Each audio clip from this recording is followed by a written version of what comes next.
Good morning, Nick. How are you doing today? I'm very good. How are you? Fantastic. I've been waiting to talk with you because, I mean, you're onto something here that really is going to be a conversation starter. And I love that kind of stuff. When, once you get people binge watching on something, then the conversation begins. Well, we can only hope. How did this process come into being? Because it doesn't just show up. It takes an entire team or an entire village to make something like this happen. So my friends at Matt Projects, Mehdi and Brett, they came to me with the footage from Spencer and said, well, what do you think of this? And we've been looking for a way to to tell the story of how COVID, expanded, or the first wave of COVID. And we thought this was a very appropriate way to personalize what the experience was for when people had no idea what COVID-19 was going to entail. And this was basically the canary in the coal mine. As the doctor said, they knew everything they needed to know about COVID-19 after Diamond Princess. They knew the infection rate, they knew the morbidity rate, they knew it was transferred via aerosol. And I think if there's a takeaway from the film is that if we do get to face a public health issue like this again, perhaps we can face this with some unity rather than the division that the pandemic seems to have provoked in America. Yeah, because the only thing that we held in our hands back in March of 2020 was the fact that, we were trying to figure out who was telling what. Was it the truth? What are we going to do? How do we protect ourselves? A lot of us in the entertainment industry were losing every job that we were booked for, so we were already in that fear and stuff like that. So this really, what Hell of a Cruise is going to do is it's going to give me focus in going, okay, this is what else was going on in the world. This isn't about me, but this is what else was taking place. Yeah, and it also expands from the experience of the passengers on the Diamond Princess to how the CDC and the executive branch actually responded to the cruise ships in particular, but more generally how they were responding to the early days of the pandemic, or not responding to it, and hoping it would just, blow over. Yeah, that's so funny because there's a TV show on now called Sprung, and they're dealing with it as well. But they're doing it in a comedy way, and it's based on the pandemic in the way of that we all thought it was going to be over in a week, and it's like no, and now even today, I don't know if you saw the headlines today. The Chinese government said we're almost over it, but we've got to get together. And of course, my PTSD is saying, oh hell no, it's almost wintertime. We're about ready to cook this storm again. Right? Go get your booster. That's it. That's so true. So to put it together. And a little ouchie Fauci for you. Yeah, there. to dig it up and to share the story, because, I mean, you've got all the footage and stuff like that, but you still have to create the story. I'd love to be a fly on the wall in those meeting rooms where everybody was coming together. Well, yeah, I mean, we sketched out the story because the story evolved for us. We thought we were just making a film about the Diamond Princess, but it just expanded because the ships kept on sailing, and we just didn't understand what would motivate a company to keep sending boats when on all the boats that we follow subsequent to Diamond Princess, there was COVID on it, and they knew what happened when COVID was on the boat. Yeah. And they kept on sailing. Yeah, yeah. Very scary times. And then we discovered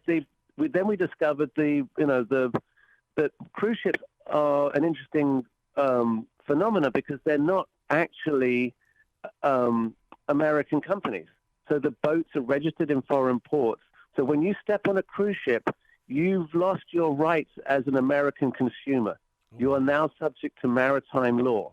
So that's another very interesting fact that the cruise companies have found this little seam of non-legislation and exploit it to the max. Did you get the opportunity to talk with any of the people that were on that ship? Because to me, it reminds me so much of 9/11 that we stood there watching it, but it felt more like a movie than reality. Well, yeah, no, we talked to lots of passengers. We probably talked to 20 or 30 passengers on the Diamond Princess, and we have footage and interviews with, more than a dozen. So, we talked to extensively to all types of passengers on all these different boats. See, and I can't wait to hear those conversations, because when I had COVID, all of a sudden it felt like the world stopped. And the thing is that, I mean, it took forever to get from 1 o'clock in the afternoon to 1:15, because you're stuck. You can't leave. You're stuck. They must have, I can't imagine what they were going through. This world that was, on this cruise ship where everybody's living happily ever after, and then boom, it all stops. Yeah, they were sequestered to their rooms, quarantined in their rooms, literally. And they found ways to communicate with each other through the sort of shipboard network and through social media. But, they had to come up with ways to deal with it. Lots of people did sort of fitness stuff. And then the boat provided a lot of entertainment. They had origami classes and oh my God, all sorts of crazy stuff. See, and doesn't that fascinate you about the human being? How even though things have changed so dramatically, that we will find a way. Well, humans are generally very resilient. I mean, we're designed that way because, we often experience, significant emotional trauma, but we recover from it. It fades, and for most people, and some people can't quite get through, but most people manage to, deal with, trauma in over a period of time, and I think it was the same for the Diamond Princess passengers. I think it was traumatic, but they rose to the occasion. They had to deal with it. Yeah. They had to find a way to survive the 14 days. But it's not just this being quarantined in the cabin. It's not knowing what COVID was at that time. They didn't know whether it would come through the air vents, or if someone touched them, they might, start coughing and that they might be and then they might be evacuated from the boat. I think they were very scared of being evacuated from the boat into a country where they don't speak the language. Dude, I remember that during the early days of COVID, I would sneeze outside, and instantly, because I was afraid people would think I had COVID, I'd go, allergies, I swear it's allergies, please, people. And but we were and that's what I love about Hell of a Cruise is the fact is that you're taking us back in a time that we need to be reminded of.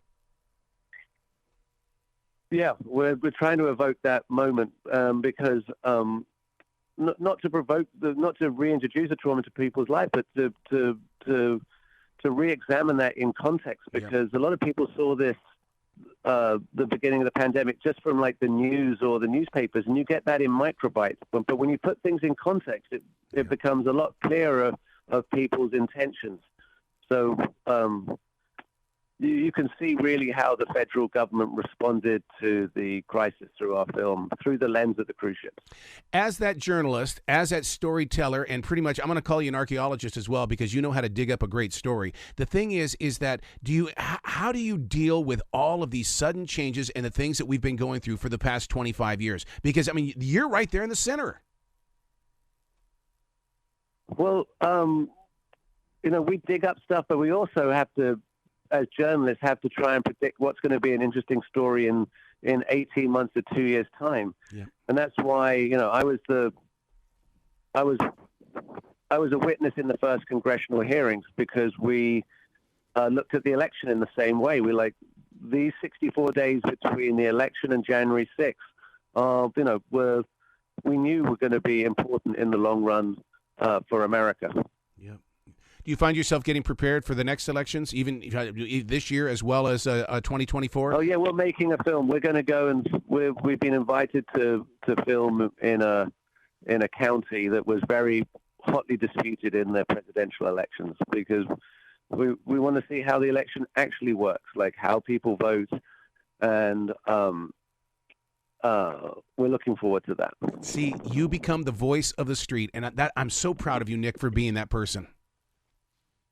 Thank you so much. I truly appreciate it. When people watch our films, we're very happy. Yeah, they do, and it really. And so the thing is that once your name, Nick, appears on something, it becomes an automatic. And that, in other words, I got to see this. Nick is a part of this. I got to do it.